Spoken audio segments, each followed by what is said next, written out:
I just heard her chime on the line. I want to ask your name and where you're calling from. I got a question right off the bat. Okay. All right, go right ahead. Yeah, man, I'm really caught up with all these Epstein files, and they are releasing some really grotesque videos, and some of them are very. You could tell some of them look like they're 20 years old, and yeah, and they're showing them. They're actually showing these people eating flesh, eating babies, and you know, I guess where is that supposed to go in your psychology, in your psychology realm, when you never been exposed to anything like that? You know, you always felt like people were reasonably sane, reasonably not evil to destroy and little innocent children, and they're screaming and hollering, and just shed some light on where it got started, what's going on with it now, and do you think that some more people will get arrested for that?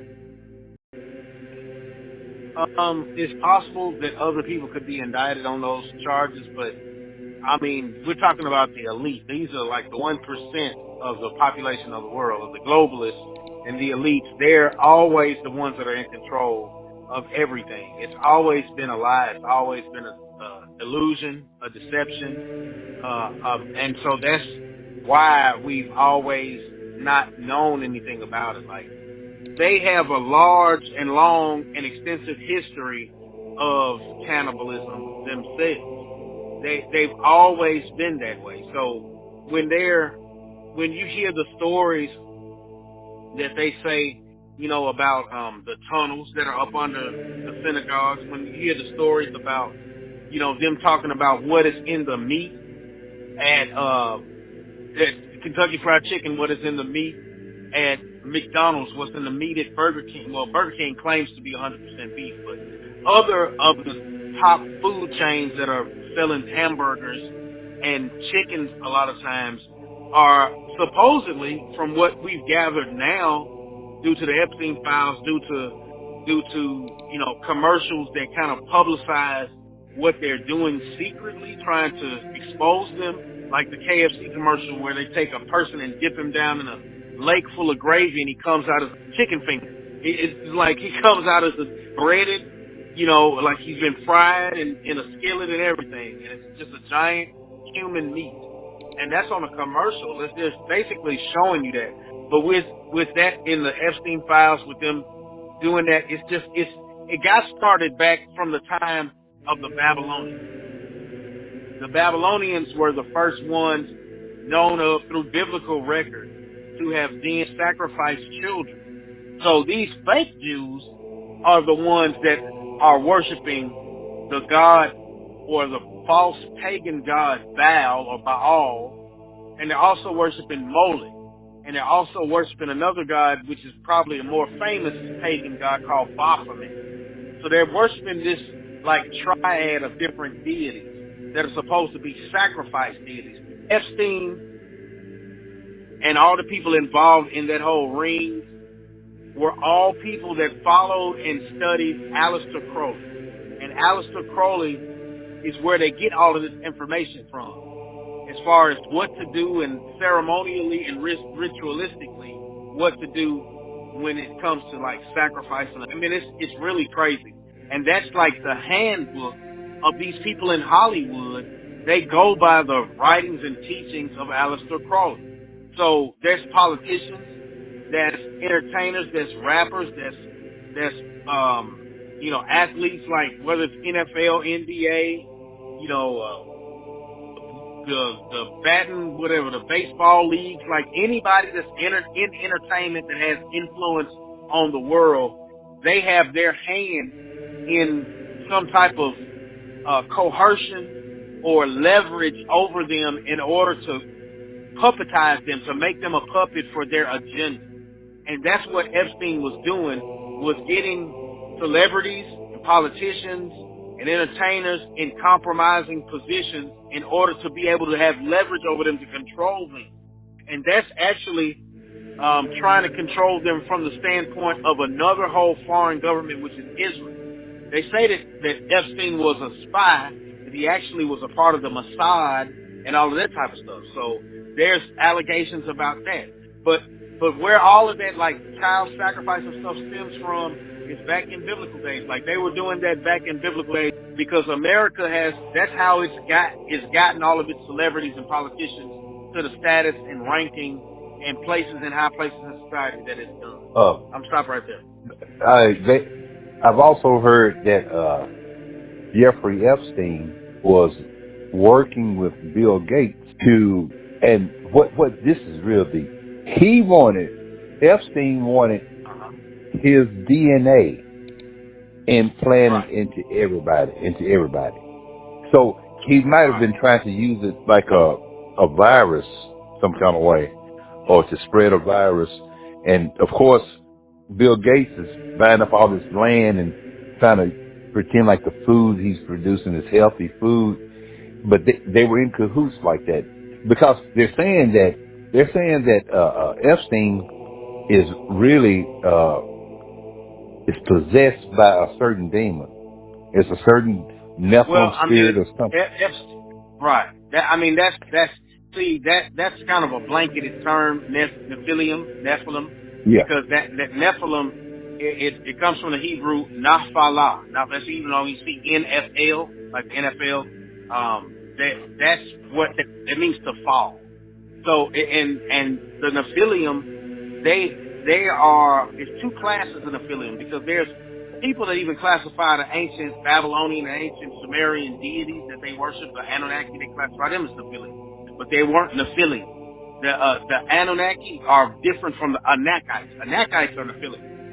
So the Anunnaki weren't Nephilim. So there's when you're talking about what they call the Shads, and those are the Hindu deities that came from Nirvana and different things like with the 6 arms, blue skin, brown skin, red skin, black skin, these different extraterrestrial beings, they had multiple arms. So they were called Shads. That's the reason why in their books called the Utena Shads, it's talking about they were demons. That's not, in the Hebrew, you look at the word for demon, it's the word Shad, S-H-A-D. So these beings, they were responsible for the what they call the mixing and the DNA and genetical splicing between early human beings in antiquity, which were females of the ancient Hindu, in the ancient Hindu times, or the Mahabharata, when it was being wrote. This is when that time period was happening, and that's when these beings was coming down and mating with them. But there was different. They called that in the language of Arabic, Ifrit.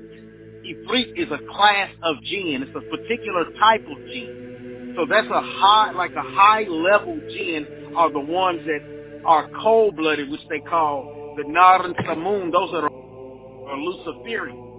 Those are the Zardians. They're lizard people, serpent people. That's who Epstein is controlled by, or was controlled by. They say he's still alive, so I don't say he is or was. But according to public record, he's dead, so I say he was controlled by. According to underground record, he's still alive, so I say he is controlled by. But that's the reason why if you see some of the allegations that people have about when they met Epstein, they said he was very much intuitive with the genetics or human history on genetics. It's the same as Hitler. Hitler was a very astute student of geneticism. He was very much into DNA. He was very much into anything that pertained to our genetical blueprint and the primordial sense of human beings on Earth, and how to take that primordial gene and evolve it. That's what Hitler was trying to do. That's what Epstein was trying to do.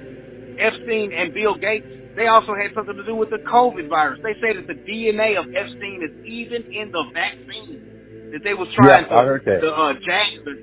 that his DNA was in the jab.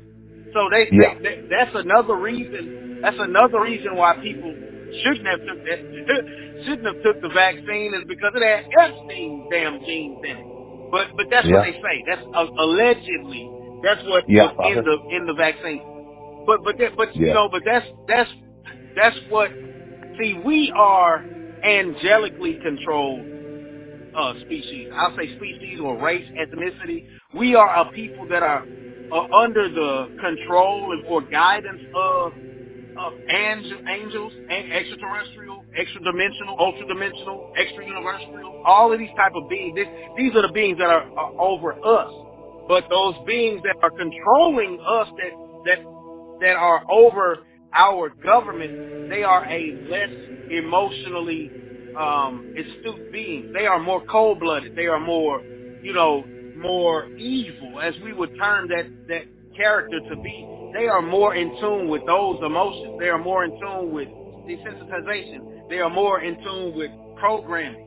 They're more in tune with the MK Ultra. They're more in tune with spells and witchcraft and things like that. That's what their basis of control is. And see, they have a karmic retribution, which is the reason why the Illuminati has to tell you what they do before they do it, and so they can escape the karmatic retribution of it. So they'll say, well, here's a poison apple, and you eat this poison apple, you'll die. But some people will say, well, if a person eats the apple after you told them that it's poison, you won't receive the karmatic retribution of it. But so what they'll do is they do a lot of that stuff through comedy, because they know that comedy is a way for us to swallow the pill easier. Like how they say, oh, that's a hard pill to swallow. It's something that's a hard type of concept to digest. It's easier to digest it through laughing through a comedy act. So what they'll do is tell a lot of truths through a comedy act and make it seem like we're laughing at conspiracy theories when it's actually government secret society truths.